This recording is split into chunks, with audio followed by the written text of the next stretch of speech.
Omatiga, and today we've got Indianapolis Colts defensive end Kwity Paye on with us. Kwity, thanks so much for joining. How are you today? Doing pretty good, doing amazing. So, your first name, Kwity, actually has a very powerful meaning. Can you tell us the meaning, the story behind it, and who you're named after?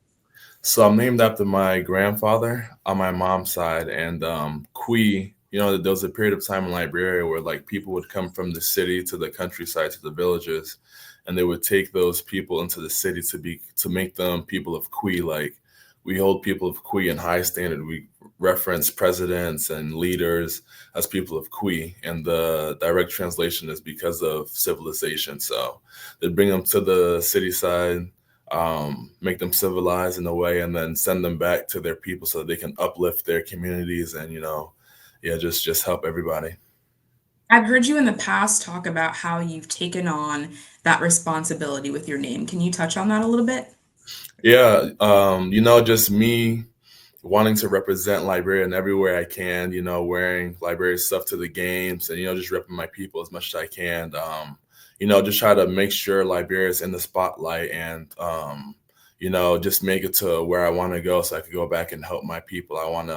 I dream about building schools. My mom's in Liberia right now, so I want to go back and build schools and help schools that are already existing, and help build hospitals there, and create roads and all that over there. You've been open about your mom's journey in fleeing Liberia during the Civil War. Is there anything from her story in particular that has just never left you, that stood out to you? And also, how has learning about your family's history and all that they went through impacted you?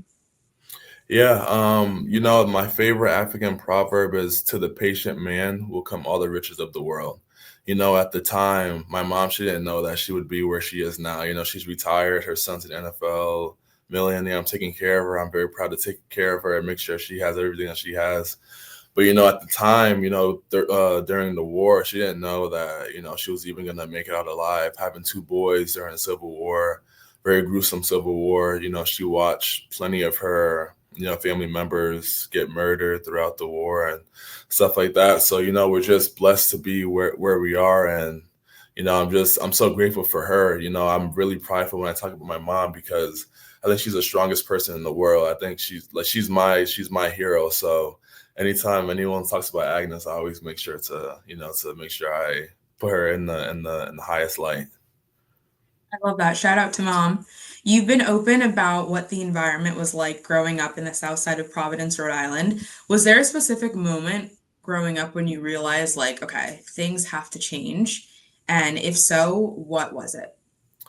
There was a time where like all of my cousins and stuff would come to my house. So me, my older brother, and all my cousins, we'd like just mess around in the house, or we'd go outside and play football. And there was one night where we wanted to like go do routes at like 10 p.m. So we were walking down the street to go to like this field to go play, and this car pulled up, and then the car rolled the window down.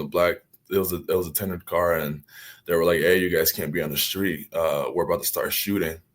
And then we all ran back in the house, and later that night, you heard, the cars screeching on the roads, and gunshots going off and stuff like that. I'm just like, man, like that was like my first experience of like gang violence and whatever. And I was just like, from that moment, I was shook, and I just knew I want to get my family out of this environment.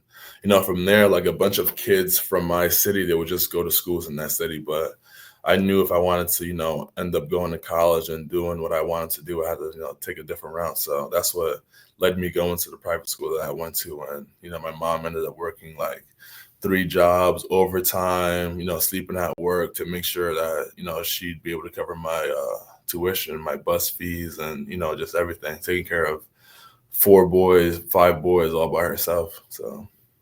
Was football always the ticket out for you, or were there other options that you considered?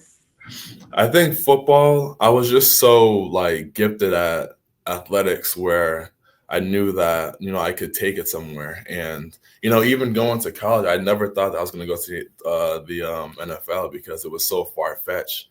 They always show the numbers of how many high school football players there are in the country, and then they show how many D1 athletes, and then how many people actually get drafted, and then from there, how many people actually stay in the league. I'm this immigrant from Liberia in Rhode Island, the smallest state in the country. Like there's no way that I'll be able to make it to the NFL, let alone like first round and where I'm at now. So just being able to just keep going forward and beat the odds. I really wanted to go into the police force, but then I ended up started playing well at Michigan, and then scouts started coming around. I'm like, oh yeah, it's a possibility now for me to go to the NFL. I love that. For those who aren't familiar with your story, you made a promise to your mom that if she let you go to Bishop Hendricken High School, a high school that was very expensive that she couldn't afford to send you to, that you would earn a scholarship to college. You kept your end of the bargain and then some. You got that full ride to Michigan, made it to the NFL, like you just talked about. You even bought your mom a house. So, what does it mean to you when you look back on those days to know that you made it out? Yeah, I remember the day. It was like a very vivid memory where I was like this 12-year-old kid, and because there was two high schools that I applied to. Classical High School was a really good high school, but it was in Providence. I think their sports were like D2, but then Hendricken was the school I wanted to go to because my mentor, Will Blackman, went to Hendricken, and he went to BC and then the NFL. And I was like, if I want to go to the NFL, I have to follow this route. So I have to go to Hendricken. I remember pleading with my mom, like, Mom, please, please, like I have to go. This is the only way. This is the only way. And it was tough because the school was maybe like 12,000 to go there or 10,000 to go there, and she only made like 20,000 a year, so that was like half her salary. So just looking back at it, like for her to have trust in a 12-year-old kid, and then for me to as I was going to the school as well, like I went to school with a lot of privileged kids with like their parents, had a lot of money, and I saw how they handled it, and I was just like, man, I can't waste this opportunity. So legit, everything I did, like I took it seriously. Where it was grades, athletics, or like every aspect of life, I just took it so serious because I'm like, I can't waste this opportunity. I have to fulfill my promise to my mom, and once I got the D1 scholarship, that was just one part of the promise. And then when I signed my national letter of intent, I made another promise. I said, I promise you'll never have to work again. Once I'm done doing what I have to do, I'll make sure that you'll be retired. I love that. And once again, you did those things. So, if at that time period, that is enough to motivate you, right? That hunger to help your family, to change your environment, to better your life and your family's life, that is enough of a carrot to drive and motivate you. But what keeps you going once you've done that? What is your why now? What drives you? I think it's still unfinished business. I'm taking care of my mom now, but now I feel like to fulfill my name, Kwee, I have to go back to Liberia and I have to do what I always wanted to do. My mom has big plans, and I have to go back to my village. I have to go help my Crown people, and it just like it's still more to the story that I have to do. I've done a lot of community work so far, but I feel like in the bigger scheme of things, I want to go back and really help my country. In your Instagram bio, it says son of Liberia. Mhm. Why do you take on this burden? Why does it mean so much to you to go back and to give back? I love all of my West African countries, but I feel like there's not as much Liberian people in the spotlight. So I like to, really show people where I'm from. I like to shed light on, the Liberian people, and we're all proud people. Like when I went to Minnesota, there's a lot of Liberians out there, and I remember the first time I played out there, like they were like, "Hey, we're all out here watching you play in Philly, Rhode Island, stuff like that." So just to carry that, I'm extremely proud, and I love my people. So I feel like I tend to get mad when I find out someone's African and like they haven't been repping it. So I'm like, man, like you have to make sure you tell people who you are, where you're from, make sure the culture lives, because we're grateful to be in America, but we can't forget where we come from. We can't lose the culture. So that's big for me. Yeah.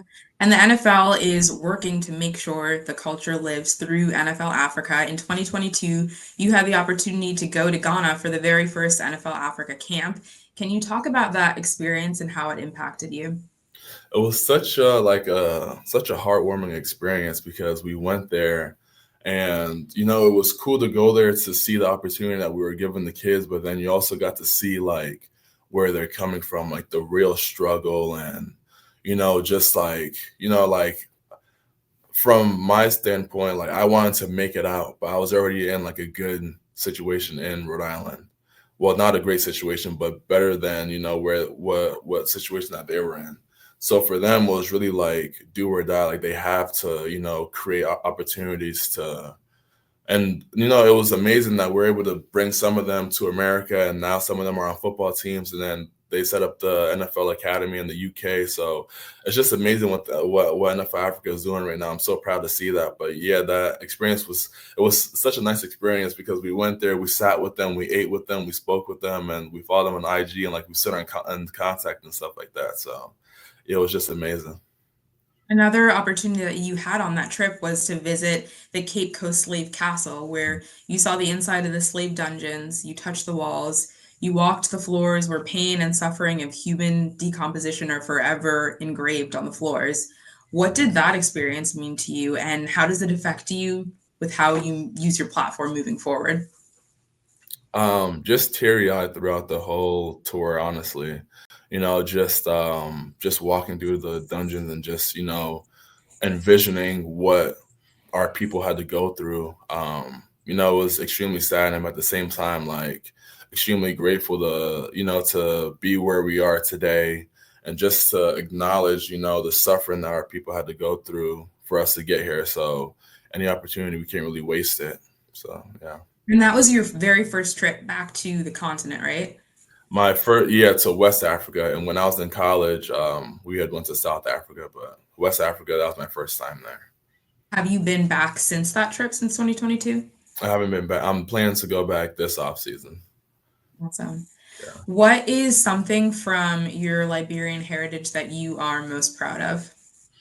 Most proud of, I'd probably say like how the parents really pour everything that they can into their children because they truly want their kids to be better than they are. I feel like that's like all African cultures. Like they make sure they harp on you and they make sure they're always on you to make sure their kids are better than them. They suffer so that their kids don't have to suffer. And that's why they're always mad about like, oh, like back when I was home, like we used to have to walk miles to school. When you have car, you have bus. You know what I'm saying? So it's just like they make sure they want to pour everything into you. I'm extremely grateful that I'm proud of of our culture and just having that background because I know that like you can't really fail when you have a support group like that.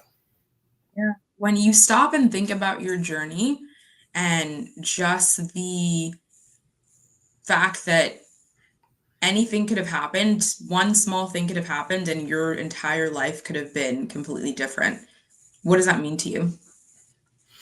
I just heard a sermon not too long ago where the preacher was saying nothing just happens, and I feel like God was just watching throughout the whole journey, because if you look at the odds, like I was born in a refugee camp during a civil war, during a very gruesome civil war, ended up coming to Rhode Island, the smallest state, and being able to come out like the odds of being a D1 athlete from Rhode Island and ended up being a first, like the odds are like slim to like zero. So for me to get here, it's just all God. All praise to God, and what He's been able to do in my life, and throughout I'm so grateful that I was raised in the church, Providence Church of Christ. Shout out. And just all the aunties, just making sure. Like my aunts, she texts me a Bible verse every morning to make sure I stay grounded and make sure, I'm always staying prayed up and yeah, just all thanks to God because without Him, nothing would be possible. Uh, If you could bottle up one thing from Liberian culture to share for people that have never experienced it, what would it be and why? It could be anything. Something to share. I'd probably say July 26th, our Independence Day. I feel like that's like the most fun day ever. I haven't been able to celebrate it because we have camp around that time. But when I was younger, like just going to the field, like a big field, and like just a whole festival, Liberian, the food, the music, the dancing, and it's crazy because like we're such a welcoming people. We're like you'll see like random like, white people in there, you see random Spanish people in there, but like we just want everyone to be like in the culture and like we're yeah. I feel like July 26th is just like the best day ever. What are some ways that you've shared your culture with your teammates? Oh, I brought them food. A couple of my team, my mom came for Thanksgiving last year, and so we don't usually do like the turkeys and the mac and cheese and stuff. But we do Jollof fries. She'll do like this small ham that she'll stuff, and then we'll do rice bread, challah.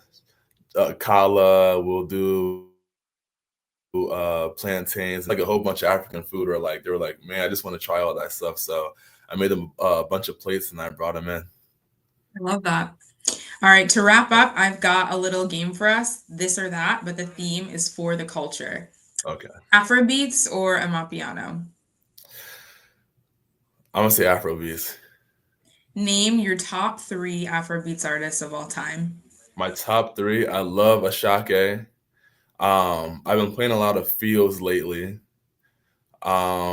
And then I'm gonna say Buju. I think his name's like BNXN now, but Buju. Okay. If you could only choose one Liberian traditional dish to eat for the rest of your life, what would it be? Cassava leaf and white rice. What Afrobeats song have you had on repeat as of lately? MMS by Ashake. If you could um, make one final meal from Liberia, that's not what you just mentioned, the cassava dish, what would it be to get people to experience for the first time? To experience for the first time, Hmm. I feel like everyone wants to try jollof rice, but I feel like a lot of people like they're trying fufu, they're trying pounded yam. So I feel like I'll do like fufu and pepper soup. Okay, love Yeah. that.